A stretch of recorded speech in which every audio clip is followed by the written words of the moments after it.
If you've ever called yourself a binge eater, said you have no willpower around food, felt like a drug addict with sweets, or just mindlessly snacked when bored, then you're probably dealing with emotional eating, but the labels you're using are actually making it harder to fix. By the end of this video, you'll understand exactly what emotional eating is, how to recognize your specific patterns, and know whether yours needs addressing at all. I'll share real client examples to show you what this looks like in practice. And without this clarity, you might be trying to solve your emotional eating the wrong way. I'm Harry, and I've helped hundreds of people break free from food obsession using psychology-based methods. So here's exactly what we're covering today. First, why you're not broken or addicted, just misunderstanding what's actually happening. Second, how to tell if your eating patterns are normal or something that needs addressing. And third, a real client transformation that shows how this works in practice. And stay until the end because I'll share a story that could completely change how you see your relationship with food. Now, here's what most people don't realize about the language they use to describe their eating. I hear these phrases constantly from new clients. I'm a binge eater. I have no control over food. When it comes to food, I'm like a drug addict. I'm addicted to sugar. I have zero willpower. I'm a comfort eater. I eat my feelings. I do autopilot eating. I'm always snacking. I have such a sweet tooth. I'm a boredom eater. Do any of these sound familiar? You might use some of these exact phrases to describe yourself. Now, here's the problem. These labels make you feel hopeless and broken, when actually you're just using food to manage emotions, which is a completely normal human behavior. And here's the key insight. You don't actually want the food. You want the change in feeling. Food is just the vehicle to get you there. Think about it like this. Bad feeling, food, good feeling.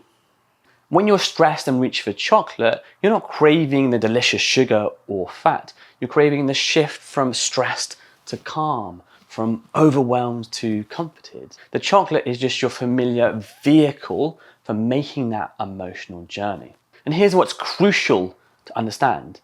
We emotionally eat for one of two reasons. Either to avoid difficult feelings like stress, anxiety, or boredom, or to get good feelings like pleasure, comfort, or reward. Food becomes our go-to method for both avoiding what we don't want to feel and accessing what we do want to feel. But here's where it gets interesting. There's nothing wrong with emotional eating in either of these ways. The problem comes when you have no flexibility and you need to do these things regularly. When food becomes your only vehicle for managing emotions, that's when it stops serving you well. So why does this happen? Well, when you're stressed, your brain literally changes how it works. The emotional part of your brain gets turned up, while the logical thinking part of your brain gets turned down. It's like having a little monkey sitting in the driving seat of your brain making decisions for you, and he wants that immediate relief. And this isn't abnormal. This is normal human biology. You're not weak or broken. Your brain is just doing what brains do under pressure. It's the same when you touch something hot. You don't think logically about moving your hand away. You just do it. That's part of your brain in action. I had a client called Claire who came to me convinced that she was a sugar addict.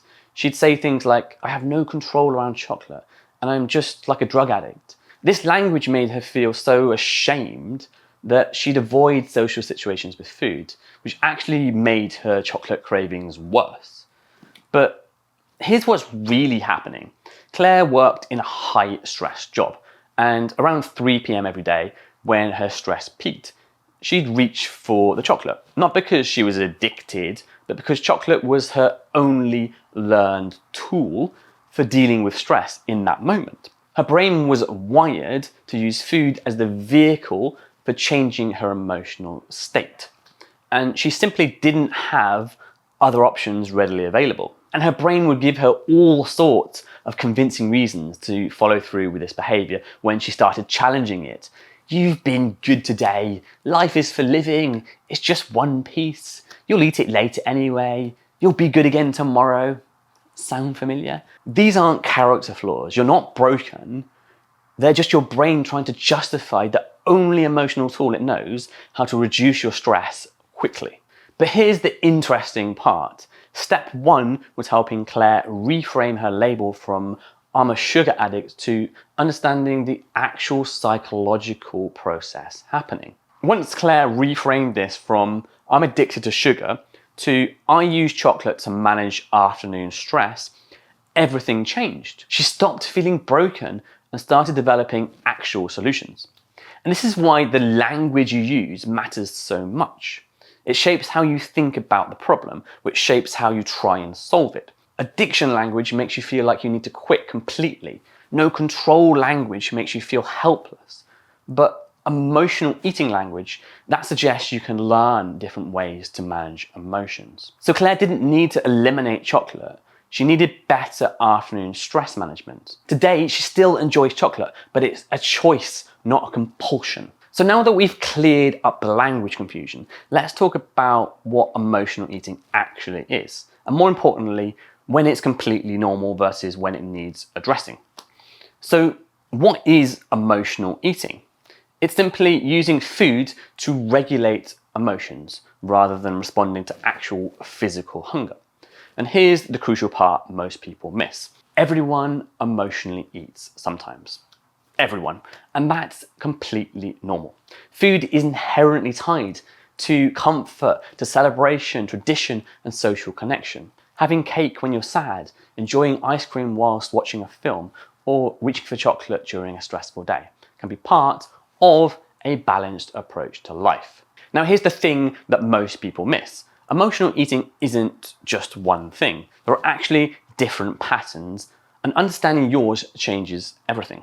Before I go into the list, if you are struggling with emotional eating, I've created an emotional eating assessment. It's 20 questions designed to assess your level of emotional eating across all 3 types and gives you a personal insight into what's driving your patterns. It takes 3 minutes and could change everything for you. The link is in the description below. So emotional eating can be quite complex, but I've broken it down into these 3 simple categories to make it easier to understand. And understanding which pattern you follow helps know if it actually needs addressing. So first we have stress eating. This is eating in response to pressure or overwhelm. Work deadline hits, you reach for chocolate. Argument with a partner, you find yourself in the kitchen. It's your brain looking for quick relief from stress. Second, we have mood eating, which is similar but slightly different. This is eating to change how you feel emotionally. You're sad, so you have ice cream. You're anxious, so you snack. You're celebrating, so you indulge. Food becomes your emotional gear shifter. And then third, we have autopilot eating. This is eating that's become so automatic, you barely notice it. The biscuits with the afternoon tea, the crisps while watching TV, the snacking when you're bored. It's not dramatic, but it's your default response to certain situations or times of the day. Now, here's where most people get this wrong. They think the goal is to stop all of these patterns, but actually the goal isn't to eliminate emotional eating entirely. The question is, when does it become a problem? It's not about whether you do emotional eating or not. It's about choice and options. The goal is what we call psychological flexibility, which sounds fancy, but really just means being able to notice when you're eating for emotional reasons and then choose whether to continue or not. And of course, when you're stressed, your logical thinking gets turned down and your brain will try to convince you to eat with every reason it can think of. But as you develop this awareness, you'll start to recognize these patterns more easily. Think of it like this. When you're stressed, sad, or bored, is eating your only option, or do you have other things you can do? Healthy emotional eating sounds like this. I'm stressed and I notice I want chocolate. I have some different options here, and in this moment, I'm choosing the chocolate. I'll enjoy it, and then I'll just move on with no regrets. Problematic patterns sound like, I have to eat this. It's the only thing that will make me feel better. I have no other choice. My brain's just going to annoy me until I eat this chocolate. Consider addressing emotional eating if you need to do it daily just to get through your day. Think about it this way. Even something like exercise can become problematic if you're driven to do it every day just to cope. You might start planning your life around it, feel anxious when you can't do it. And what happens when it's not available? When you're traveling or there's a family emergency or life just gets in the way. The same applies to food. If you need to eat emotionally every day just to get through it, you might find yourself planning your day around having access to certain foods, feeling anxious when those foods aren't available, choosing food over dealing with the actual source of stress, avoiding situations where you can't eat the way you need to. But on the other hand, eating emotionally is fine if you can recognize it's happening and make conscious choices. You have multiple reliable tools available for managing emotions, not just food. It's occasional and doesn't cause significant distress. And you can enjoy food for emotional reasons without guilt. And finally, if it's not affecting your weight and your health. So if we want to improve emotional eating patterns, we work on two things. The feelings themselves, like the stress and the overwhelm, and then expanding the tools available to you other than food. So first, the feelings. We look at what's actually driving the emotional eating. Is it chronic stress from work? Overwhelm from too many commitments? Loneliness from working from home? Anxiety about certain situations? Think of it like turning off the tap rather than just mopping up the water. Once you identify the core emotion and start addressing what's causing it, you reduce the need to emotionally eat in the first place. Secondly, and this is my favorite bit, expanding the tools available to you other than food. This means developing other ways to deal with those same feelings. If you're stressed, what else could you do in the moment to shift your emotional state? The key is having multiple reliable tools available so food becomes one option amongst many rather than your only option, which is the problem. Now, I know what you're thinking. You're probably being given advice like reduce stress by going for a walk, or get better sleep, or chat with a friend when you're feeling down. But this doesn't help you in the moment. You can't just get up and go for a walk when you're stressed at your desk at 3 p.m. or when you're dealing with a crying toddler. These solutions take time and effort that you often don't have. The other common advice is to use lower calorie alternatives. Have fruit instead of chocolate, or try rice cakes instead of biscuits. But this is just a coping strategy that keeps you dependent on food. You're still using food as your emotional tool, just swapping one food for another. And I'm sure what happens to you on the days where you're totally overwhelmed, you just don't care. Your brain takes over and you go back to your original choice anyway. So what actually works to solve emotional eating? Well, you need a combination approach. Yes, you want longer term strategies for general stress reduction, like better sleep patterns, exercise, or addressing underlying stresses. But you also need the tools that you can use in the moment when stress peaks, because that's exactly what you're trying to do with food, bringing down that peak stress and quickly. You need the in the moment tools because when you're stressed at 3 p.m. on a Tuesday, you can't wait until after work to go for that walk or whatever solution you're trying. You need something that works right now, right where you are. And the most effective tools for this are intrinsic, internal, because they give you quick, reliable alternatives to food. Plus, they don't have negative repercussions like extra calories like the food. Now, when I talk about these intrinsic methods, I'm not talking about general relaxation techniques or meditation that you might have tried before. I'm talking about specific targeted methods that I can teach you that directly interrupt that stress response that's driving you towards food. And these work because they're always available, right? They're always there. And they take seconds rather than hours and target the exact neurological pathway that makes you reach for food. So now let me show you how this actually works in practice with a client called Sophie, because her story perfectly demonstrates how understanding your patterns changes everything. So Sophie came to me describing herself as a stress eater and a binge eater. She worked in marketing and was constantly stressed about deadlines, client feedback, making sure everything was perfect. Every evening around 6 or 7 p.m, she'd find herself eating biscuits, chocolates, or sometimes entire packets of crisps, while checking emails or just thinking about next day's work. She tried literally everything. Those were her words to me. Healthier snacks, going to the gym after work, even trying to be more disciplined. But nothing worked, and she felt completely out of control. When we dug deeper, we discovered Sophie was a perfectionist and a people pleaser. She'd spend all day saying yes to extra requests from her work colleagues, staying late to make presentations just right, and constantly worrying about what her boss or clients thought.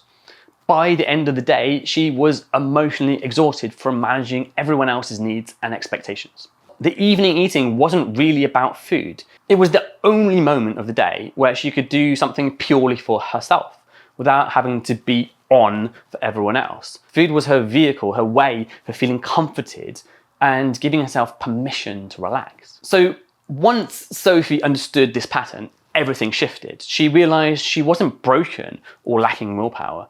She was using food to meet legitimate emotional needs that weren't being met anywhere else in her day. So we worked on two things. First, addressing the root cause, helping her set better boundaries at work and schedule small moments of self-care throughout her day.